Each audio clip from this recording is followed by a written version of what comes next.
Hello out there. So, putting up a YouTube short, a lot of people apparently don't read titles. I want to make this as clear as possible. One of the things that I posted that seems to be getting a lot of attention is I'm not showing off. That's the whole point. I am literally showing you that licks like this are easy to play. You know, they sound impressive because they're kind of chaotic, and there's a lot of weird movement and maybe some intervals that we're not really accustomed to hearing, especially when put together. But it's not as hard as it looks. Promise. So I'm going to go over exactly what I did. Well, to a degree, because I was literally just kind of flailing about. And you can too, and that's the point. This symmetrical lick. Now, it's not symmetrical diminished, but it is stacked minor thirds. So you have diminished and diminished. Different diminished, though, because normally diminished would be, if you wanted to be, correct about it, this would fit.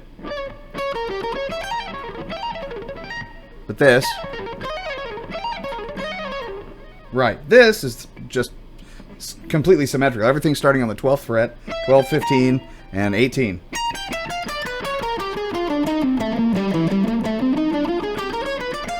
And when I went to tap, I think, if I'm not mistaken, I just tapped one note up.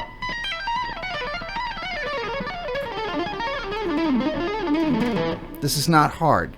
A second-year student could pull this off. I could have gone also and kept the minor third thing going.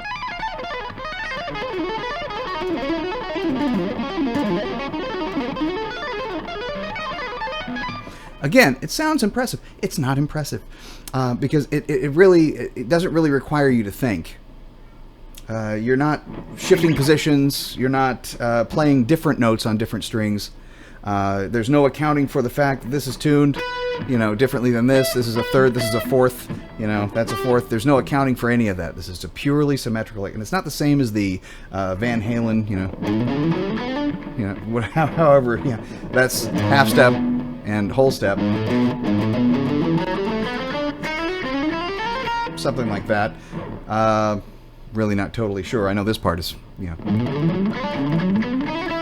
type of thing is pretty accurate. But, there's only 12 notes, so of course there's going to be a little bit of overlap in tonality. And in fact, if you look at these, you can also play it like this. So these are, I mean, that's the sound, right? That's the tonality. So there is some type of half step overlap in some of this stuff. Again, it's not played the same. It's not the same. So getting on with it, how I kind of started it out is, and I'm just going to use E Phrygian or C major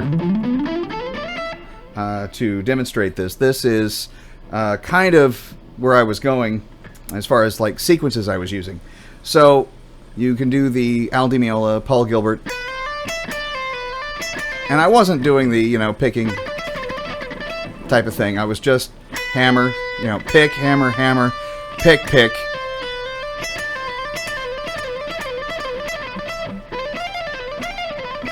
Some of that.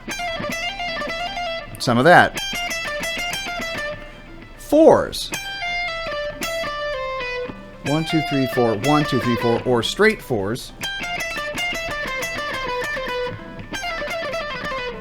So this, you can pretty much do anything you want there, and you'll get slightly different variations of the sound. So this,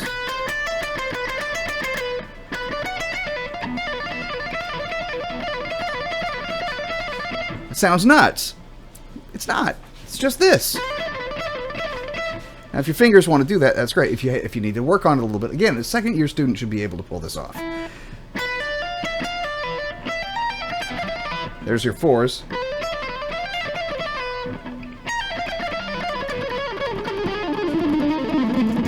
All the way down. If I'm going back up, which I was, let's do C major here. 3 note per string.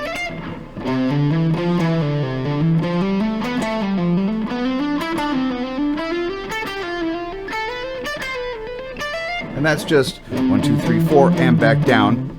Then you're going up to the 7th. So if you want to think about it this way, 1, 2, 3, 4, and back down, 2, 3. 1, 2, 3, 4, and back down, 2, 3. 1, 2, 3, 4, and back down, 2, 3. And that is here.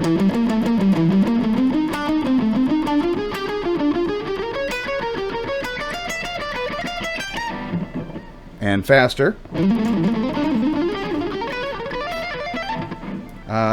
You know, again,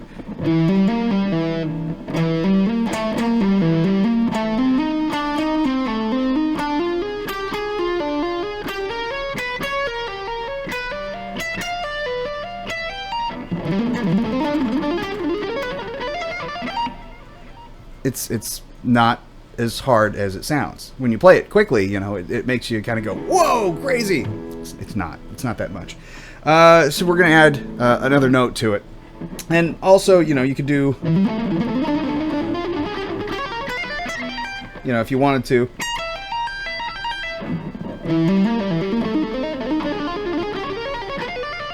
you know,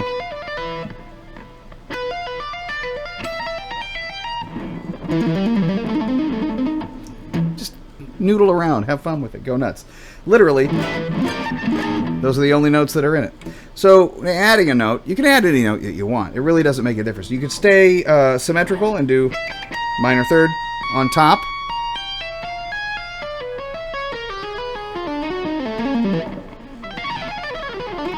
Which is the Van Halen thing, you know, type of thing. But, or maybe it was...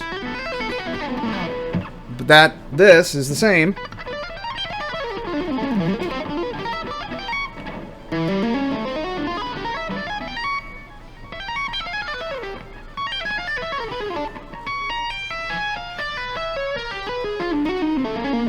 If I was to do sequences with that,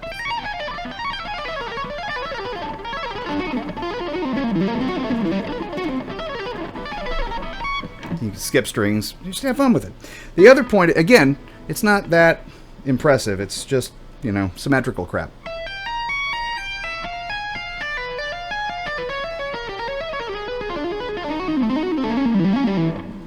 It just sounds cool. So this part here, you can also tap maybe one note higher. So you're actually going up a minor third, and then the fifth off of the root.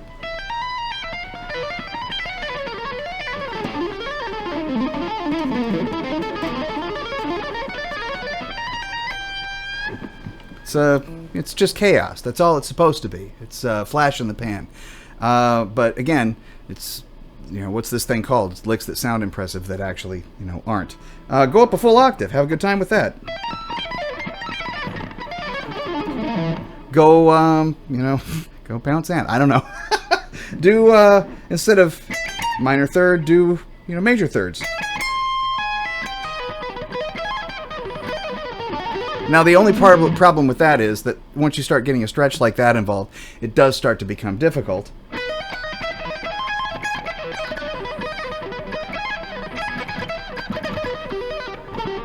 Because your fingers are saying, stop. You know, what are you trying to do to us? But, I mean, you can do it. So that's the point isn't that you can't do it. The point is you can.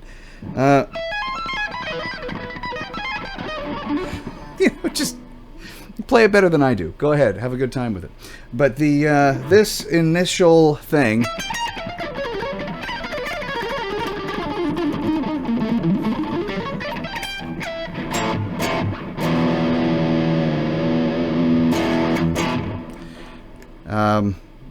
it's not as hard as it sounds, and it's not supposed to be. That's the whole point. So I mean, you can do that with other things too. Anything symmetrical will work. Like let's do the famous, like, former George Lynch, but Diamond Darrell really patented it. Half step, minor third.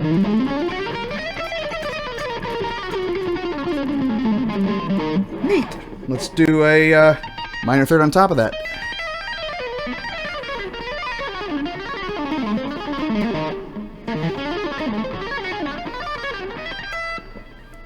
Sounds nuts.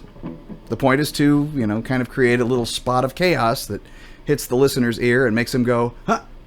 And then to end it in another way that, you know, because this is all tension. to be able to release it nicely. Now this just happens to be a very nice segue into the blues scale played 3-note per string. So if I'm going up,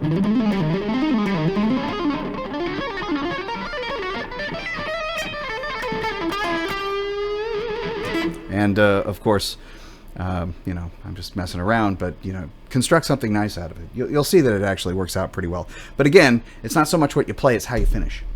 So finish well, guys, finish well. And vibrato. That's about it. Bye.